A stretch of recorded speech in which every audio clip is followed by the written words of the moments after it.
नमस्कार. कधी असं झालंय की गाडी चालवून कुठेतरी पोहोचलो, पण तो रस्ता कसा कापला हे आठवतच नाही. हो, किंवा मित्रांशी बोलता बोलता आपलं अर्ध लक्ष मोबाईलमध्ये असतं. अगदी. असं वाटतं की आयुष्य धावतंय, पण आपण फक्त धावतोय, ते जगत नाहीये.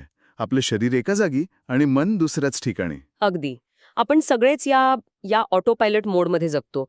आणि याच समस्येवर एक खूप सुंदर जपानी उत्तर आहे, इचिगो इची. इचिगो इची. हो.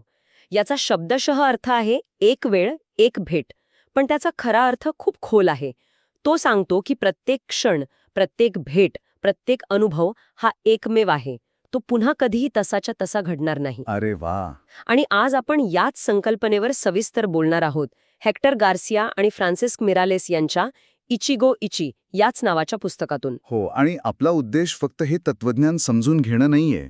बरोबर. तर आपल्या धावपळीच्या आयुष्यात ते प्रत्यक्षात कसं आणायचं हे पाहणं आहे. म्हणजे चिंता कमी करून गोंधळातही शांतता कशी मिळवायची याचा मार्ग शोधण्याचा आपला प्रयत्न राहील.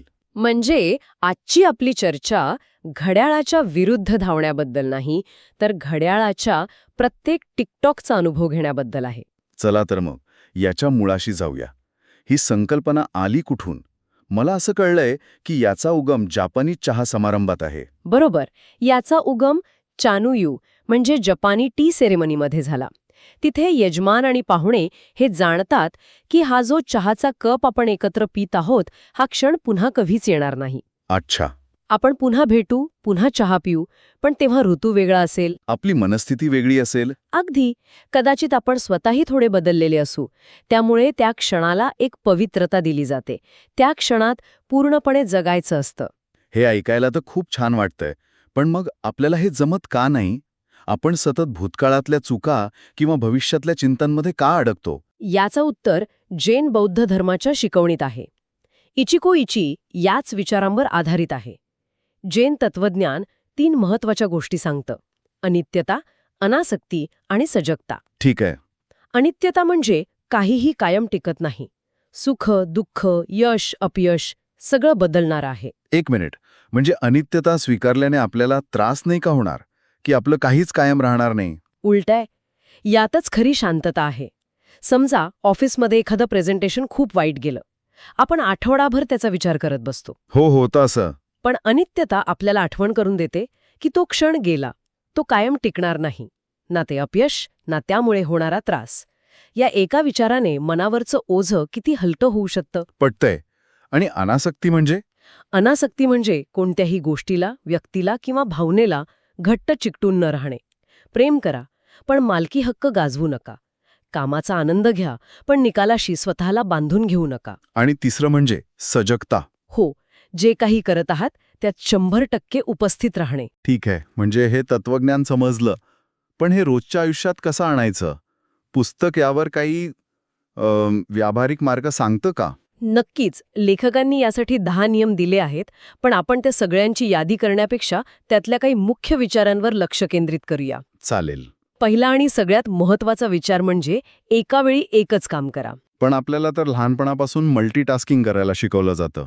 म्हणजे एकाच वेळी अनेक कामं करणारा हुशार मानला जातो. आणि पुस्तकातला सगळ्यात मोठा धक्कादायक विचार हाच आहे की मल्टीटास्किंग ही एक भ्रामक कल्पना आहे.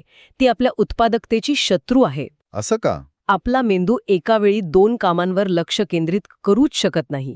तो फक्त एका कामावरून दुसऱ्या कामावर वेगाने उड्या मारत असतो, ज्याला टास्क स्विचिंग म्हणतात. अच्छा. यात आपली प्रचंड मानसिक ऊर्जा वाया जाते आणि दोन्ही कामं नीट होत नाहीत. इंटरेस्टिंग. म्हणजे कमी वेगात आणि एकाग्रतेने काम करून आपण जास्त प्रभावी ठरू शकतो. हा तर मोठा विरोधाभास आहे. आजच्या काळात आपला सगळ्यात मोठा शत्रू बाहेर नाही, आपल्याच खिशात आहे. आपला मोबाईल. खरंय. प्रत्येक नोटिफिकेशन म्हणजे एकाग्रतेवरचा हल्लाच असतो. बरोबर. पुस्तकात डिजिटल डिटॉक्स आणि डीप वर्क यांसारख्या संकल्पना सांगितल्या आहेत. हे ऐकायला खूप छान वाटतं. पण आजच्या जगात हे शक्य आहे का? माझ्या कामासाठी मला सतत कनेक्टेड राहावं लागतं. डिजिटल डिटॉक्स हा शब्द मला तरी फक्त एक फॅन्सी कल्पना वाटते.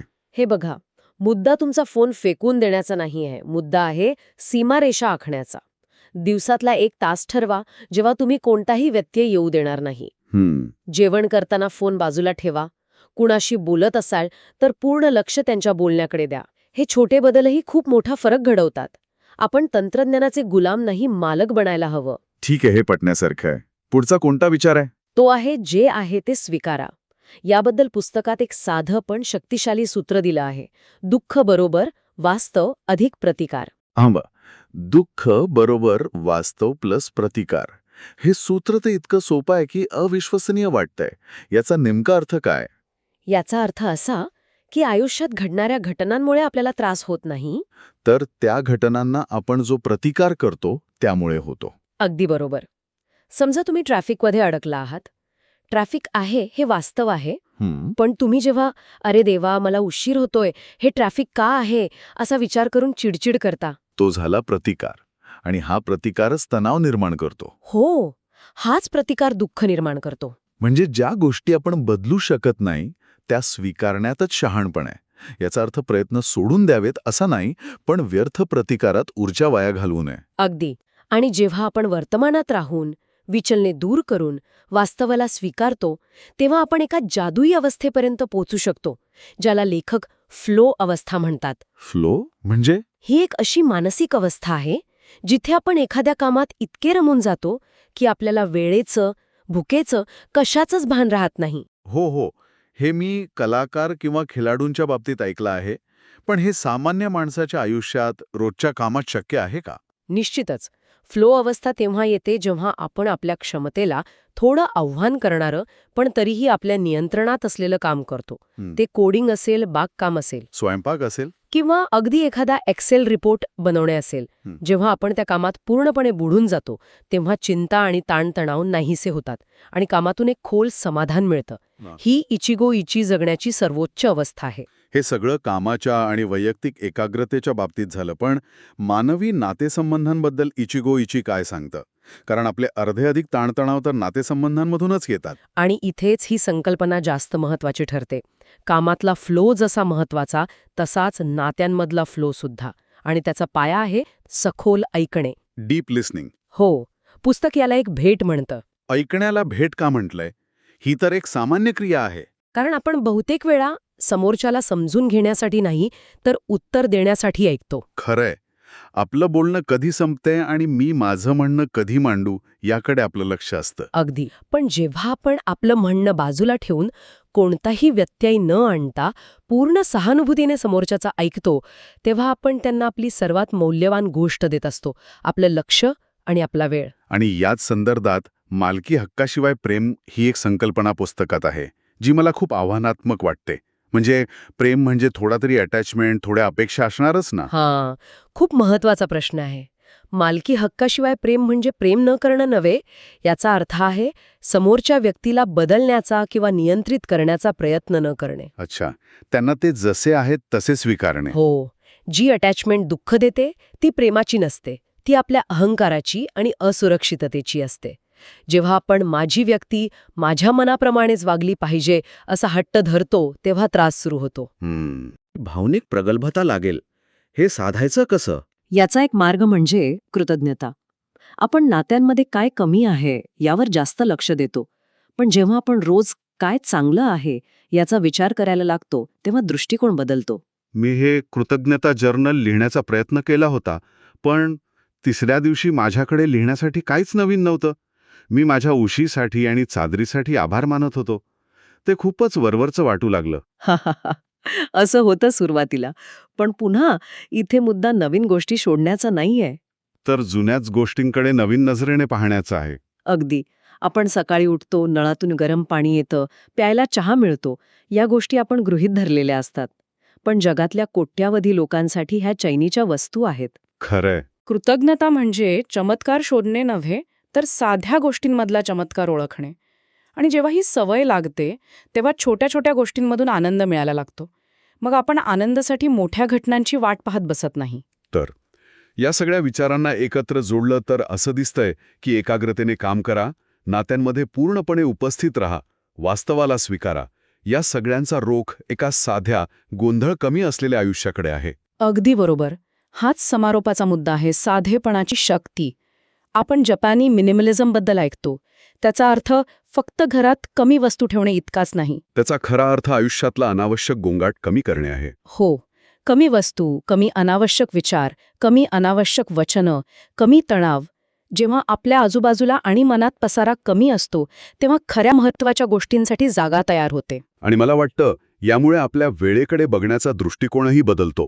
आपण नेहमी वेळ वाचवण्याच्या, मॅनेज करण्याच्या मागे असतो. जणू काही वेळ आपला शत्रू आहे. पूर्ण पुढे असता तेव्हा तुम्हाला पुढच्या क्षणाची चिंता नसते.